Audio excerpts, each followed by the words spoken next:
Hello दोस्तों, क्या हाल चाल। आशा करता हूँ आप लोग बढ़िया होंगे। खेती गुरु के इस बेहतरीन प्लेटफॉर्म पर आपका स्वागत है। तो पॉडकास्ट सीरीज के इस एपिसोड में मैं लेकर आया हूँ फंडामेंटल ऑफ एंटोमोलॉजी। आखिर कीट विज्ञान होता क्या है, कीट विज्ञान का क्यों अध्ययन किया जाता है, कीट विज्ञान के अंतर्गत किन कीड़ों को पढ़ा जाता है जो फसल की हानि करते हैं, और उन कीटों का किस प्रकार से प्रबंधन किया जाता है, चाहे उस पे उनका परिचय हो, चाहे उनकी आवासीय स्थिति हो, चाहे उनकी आदत हो, चाहे उसकी पारितंत्र स्थिति हो, चाहे उसकी टेक्सोनॉमी हो। इन सभी का अध्ययन करना ही कीट विज्ञान कहलाता है। कीट विज्ञान ग्रीक भाषा एंटोमोलॉजी जो है ग्रीक भाषा के दो शब्दों से मिलकर बनी है। एंटोमॉन प्लस लॉगस। एंटोमॉन मतलब इंसेक्ट, लॉगस स्टडी अर्थात इंसेक्ट स्टडी अबाउट एंटोमोलॉजी। कीट आर्थ्रोपोडा संघ के अंतर्गत आता है। आर्थ्रोपोडा आर्थ्रोपोडा संघ के अंतर्गत तो कीट आता है। वही हेक्सापोडल आर्थ्रोपोडा का उपसंघ है। इंसेक्ट सबसे बड़ी क्लास है आर्थ्रोपोडा की। कीट तीन भागों में विभाजित होता है। Head, thorax, abdomen. हेड सबसे संवेदी अंग। थोरेक्स में तीन अंग आते हैं, प्रो, मीजो, मेटा। प्रोथोरेक्स पंखहीन भाग होता है। मीजोथोरेक्स एक जोड़ी पंख होती है, टांग होती है। और मेटा में एक जोड़ी टांग और एक जोड़ी पंख पाए जाते हैं। हम मीजो और मेटा को एक साथ कर देते हैं तो पेट्रोथोरेक्स का निर्माण करती है। पेट्रोथोरेक्स का मतलब पंखयुक्त। वहीं कीट विज्ञान की बात करें तो प्राणी शास्त्र की वह शाखा जिसके अंतर्गत कीटों के गुणधर्मों का अध्ययन करते हैं। अब कीट विज्ञान के इतिहास की बात करते हैं। कीट विज्ञान के इतिहास में भारत में औपनिवेशिक काल में कीट विज्ञान का औपचारिक रूप से इसका अध्ययन आरंभ हुआ, अर्थात यह विषय के रूप में औपनिवेशिक काल से ही लिया जाने लगा। अब बात करते हैं कुछ ऐसे तथ्य जो इतिहास को बेहद अविस्मरणीय बना देते हैं। पहला है डॉक्टर मैक्सवेल, जिन्हें भारत के पहले पहले इंपीरियल कीट वैज्ञानिक नियुक्त करने का खिताब प्राप्त हुआ। इन्होंने 1903 में भारत के पहले इंपीरियल कीट विज्ञान नियुक्त हुए। 1905 की बात करें तो भारत में जो अनुसंधान केंद्र स्थित है दिल्ली में, उसे 1905 में कीट अनुसंधान केंद्र के रूप में स्थापित किया गया। 1920 से 1940 के बीच में कीटों का कृषि संबंध में शोध प्रारंभ हुआ, जिससे इसका फोकस कॉटन, शुगर केन और राइस जैसे कीट द्वारा प्रोडक्शन बढ़ाने का शोध चालू हुआ। वहीं 1947 की बात करें, कीट विज्ञान में अनुसंधान, शिक्षण एवं प्रशिक्षण का विस्तार हुआ। इसी समय इंटीग्रेटेड पेस्ट मैनेजमेंट और बायोलॉजिकल कंट्रोल भी चालू हुआ। अब बात करते हैं एप्लीकेशन ऑफ एंटोमोलॉजी। हमें फसल रक्षा करनी है तो हमें एंटोमोलॉजी का उपयोग करना होगा। कैसे? कीट नियंत्रण तकनीकों के माध्यम से फसल हानि को रोका जाता है। मधुमक्खी जैसे परागणकर्ता कृषि उत्पाद को बढ़ाते हैं। अपराध की श्रेणी में अनुसंधान में कीटों की भूमिका अहम होती है। रोग फैलाने वाले कीटों का अध्ययन किया जाता है। रेशम व मधु उत्पादक हेतु कीटों का अध्ययन किया जाता है। इंसेक्ट की बात करें तो इंसेक्ट दो प्रकार के पाए जाते हैं, लाभकारी इंसेक्ट, हानिकारक इंसेक्ट। हानिकारक इंसेक्ट को पेस्ट के अंतर्गत रखते हैं। प्राणी जगत में कीटों का प्रभुत्व। आखिर प्राणी जगत में कीटों का कितना परसेंट योगदान है और किस प्रकार से अपनी विविधता को स्थायी रखते हैं। तो कीट प्राणी जगत का सबसे बड़ा समूह है, जिसमें अनुमानित संख्या 1 करोड़ से ज्यादा प्रजातियां पाई जाती हैं। वहीं व्यापक प्रसार की बात करें तो कीट लगभग सभी प्रकार के आवासों में पाए जाते हैं, जैसे रेगिस्तान, जंगल, जल निकाय, पर्वत। कीट कठोर पर्यावरणीय दशाओं के अनुसार अपने आप को स्वयं से आसानी से ढाल लेते हैं।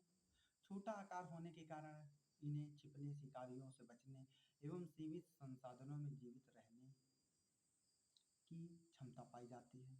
कीट बहुत तेजी से बड़ी संख्या में जनन करते हैं, जिससे इनका अस्तित्व बना रहता है। इनका बाह्य कंकाल इनके बाहरी चोट और जल की हानि से बचाता है। पंख उन्हें स्थानांतरण, भोजन की खोज, खतरे से बचने और बड़े क्षेत्रों में प्रसार में मददगार करता है। विकास की विभिन्न अवस्थाएं अंडा, लार्वा, प्यूपा, वयस्क प्रतिस्पर्धा को कम कर देती हैं। वहीं कीट जीवित सामाजिक व्यवहार प्रकट करती है, जैसे मधुमक्खियाँ, चींटियाँ। कीट परागण, अपघटन, मिट्टी को हवा देने और खाद्य संकलन में महत्वपूर्ण भूमिका निभाती है। अब क्लासिफिकेशन ऑफ आर्थ्रोपोडा की बात करें, आर्थ्रोपोडा के इंसेक्टा की, तो आर्थ्रोपोडा सबसे बड़ा संघ है, क्योंकि इस पे अकशेरुकी जीव, संयुक्त पैर, खंडित शरीर, काइटिन से निर्मित बाह्य कंकाल जैसे लक्षणों वाले जीव आते हैं। इनके विशेषताएं की बात करें तो द्विपार्श्व सममित होता है, खंडित शरीर होता है, संयुक्त उपांग होते हैं, काइटिन युक्त बाह्य कंकाल होता है, खुला परिसंचरण तंत्र पाया जाता है, पेट की ओर तंत्रिका रज्जु पाई जाती है। अब इनके शरीर विभाजन की बात करें तो शरीर तीन भागों में विभाजित होता है, हेड, थोरैक्स, एब्डोमेन। और मोल्टिंग की बात करें तो मोल्टिंग काया परिवर्तन का वह रूप है जो कीटों के विकास के लिए अहम योगदान देता है। मोल्टिंग 5 से 6 बार होता है। मोल्टिंग का मतलब है त्वचा त्याग, जिसे एक्डाइसिस कहते हैं। एक्डाइसिस के द्वारा ही कीटों की वृद्धि होती है। अब आर्थ्रोपोडा का वर्गीकरण करें तो आर्थ्रोपोडा में इंसेक्टा वर्ग आता है, जिसपे इनका शरीर 3 खंडों में, हेड, थोरैक्स, एब्डोमेन। 3 जोड़ी टांग पाई जाती हैं, 1 और 2 जोड़ी पंख पाए जाते हैं। उदाहरण की बात करें तो टिड्डा है, तितली है, भृंग है। अब बात करते हैं एरिकनिडा की। यह सिफाइलोथोरैक्स और एब्डोमेन में डिवाइड होता है। सिफाइलोथोरैक्स और एब्डोमेन डिवाइड हो, चूंकि इस पे हेड नहीं पाया जाता। 4 पैर, 4 जोड़ी पैर पाए जाते हैं। ना इसमें एंटीना पाया जाता है, केवल पंख पाया जाता है। एरिकनिडा के अंतर्गत मकड़ी, बिच्छू, माइट्स और कीट आते हैं। वहीं क्रस्टेशिया की बात करें तो क्रस्टेशिया अधिकांश जलीय समुद्री, जिसे हम मीठे पानी कहते हैं, इनमें 2 जोड़ी एंटीना पाई जाती है। 5 जोड़ी से अधिक टांगे पाई जाती हैं। उदाहरण के लिए केकड़ा है, लॉबस्टर है, झींगा है। अब बात करते हैं मेरियापोड्स की। मेरियापोड्स में लंबा खंडित शरीर होता है। प्रत्येक खंड में 1 से 2 जोड़ी टांगे होती है और 1 जोड़ी एंटीना होती है। मेरीपेड्स 2 उपवर्गों में विभाजित है, सेटिपेड्स, मिलीपेड्स। सेटिपेड्स में 1 जोड़ी टांग प्रति खंड और मिलीपेड्स में 2 जोड़ी टांग प्रति खंड। अब अगर सेटिपेड्स और मिलीपेड्स के सेगमेंटेशन की बात करें तो हेड में 6, थोरैक्स में 3 और एब्डोमेन में 11 सेगमेंटेशन पाई जाती है। वहीं मिलीपेड्स में हेड 6, एब्डोमेन 3, हेड 6, थोरैक्स 3 और एब्डोमेन में 10 सेगमेंटेड बॉडी पाई जाती है।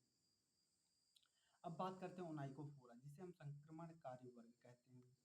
इसके अंतर्गत कृमि जैसे मुलायम शरीर वाले स्थलजीवी, बिना जोड़े वाली टांगे, जिनमें ट्रैकेल श्वसन प्रणाली होती है, जिसे हम पेरिपेट्स कहते हैं, ये ओनाइकोफोरा में आता है।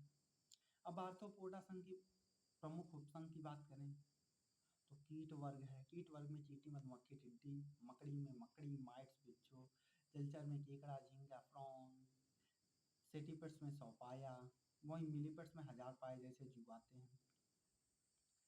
अब इनके कैरेक्टर की बात करें तो कीटों का शरीर 3 भागों में विभाजित होता है, हेड, थोरैक्स, एब्डोमेन। वहीं मकड़ी का सिफाइलोथोरैक्स और उदर में, जलचर का भी सिफाइलोथोरैक्स और उदर में। सेटिपेट्स में हेड और ट्रंक पाए जाते हैं। मिलीपेट्स में भी हेड और ट्रंक पाए जाते हैं। कीट में 3 जोड़ी टांगे पाई जाती हैं। मकड़ी में 4 जोड़ी टांग पाई जाती है। जलचर में 5 से अधिक जोड़ी टांगे पाई जाती हैं। सेटिपेट्स में 1 जोड़ी प्रतिखंड टांग पाई जाती है। वहीं मिलीपेट्स में 2 जोड़ी प्रतिखंड टांग पाई जाती हैं। वहीं स्पर्शक की बात करें तो कीटों में 1 जोड़ी एंटीना पाई जाती है। मकड़ी में एंटीना नहीं पाई जाती। वहीं जलचर में 2 जोड़ी एंटीना पाई जाती है। सेटिपेट्स में 1 जोड़ी एंटीना पाई जाती है और मिलीपेट्स में 1 जोड़ी एंटीना पाई जाती है। आँख की बात करें तो कीट्स में 2 प्रकार की आँखें होती है, संयुक्त, सरल। मकड़ी में सरल होती है, जलचर में संयुक्त नेत्र होती है, सेटिपेट्स स्टीपर्ड्स में सरल होती है और मिलीपर्ड्स में सरल होती है। पंख की बात करें तो पंख कीटों में उपस्थित होते हैं, मकड़ियों में अनुपस्थित होते हैं, जलचर में और सेटिपेट्स मिलीपेट्स तीनों में अनुपस्थित होते हैं। वहीं आवाज़ की बात करें तो कीटों में टेरेस्ट्रियल आवाज़ होता है, मकड़ी में टेरेस्ट्रियल आवाज़ होता है, जलचर में जलीय आवाज़ होता है, सेटिपेट्स और मिलीपेड में टेरेस्ट्रियल आवाज़ होता है। अब क्लासिफिकेशन ऑफ क्लास इंसेक्टा के ऑर्डर की बात करते हैं, वर्गीकरण करते हैं। कीट वर्ग आर्थ्रोपोडा संघ के हेक्सापोडल उपसंघ के अंतर्गत आता है। इसे दो वर्गों में विभाजित किया गया है। पहला एप्टेरिगोटा, दूसरा टेरिगोटा। एप्टेरिगोटा बिना पंख वाले कीट जो कि आदिम होते हैं, इनके जीवन के किसी भी चरण में पंख नहीं होते, कायांतरण रहित जीव पाए जाते हैं, उदाहरण के लिए सिल्वर फिश, स्प्रिंगटेल। वहीं टेरिगोटा की बात करें, पंखों वाले द्वितीयक रूपहीन से पंखहीन होते हैं। इन कीटों में वयस्क अवस्था में पंख होते हैं। ये पंखधारी अपने पूर्वजों से उत्पन्न होते हैं। इसे कायांतरण के आधार पर दो भागों में बांटा है, हेमिटोबोला, होलोमेटाबोला। हेमिटोबोला इस समूह के कीटों की उपावस्था नहीं होती, निम्फ जैसे वयस्क होते हैं परंतु छोटे और बिना पंखों के होते हैं। ये निम्न प्रकार के होते हैं, Orthoptera, Isoptera, डर्मोप्टेरा, Hemiptera, dragon fly जो ऑर्डेंटा के अंतर्गत आ रहा, फॉस्मेट जिसमें छड़ी जैसे कीट आते हैं, आर्थोप्टेरा में टिड्डे झींगुर आते हैं, हेमिप्टेरम माहू जैसिड्स आते हैं, आइसोप्टेरा दीमक, ओडेंटम ड्रैगन फ्लाई, डैम्स फ्लाई, डर्माप्टेरा में खनखजूर, फॉस्मेट में छड़ी जैसे कीट आते हैं।